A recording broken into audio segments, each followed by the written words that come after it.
Here's a startup sound of my Dayton fan.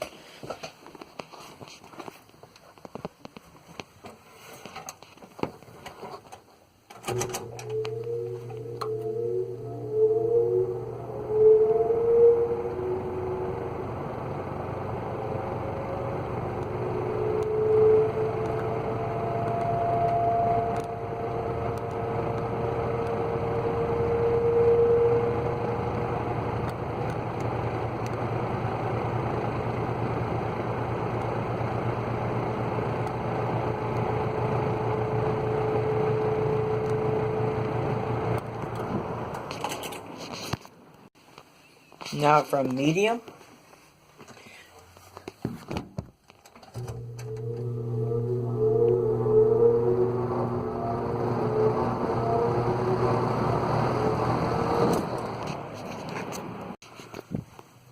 And now from high.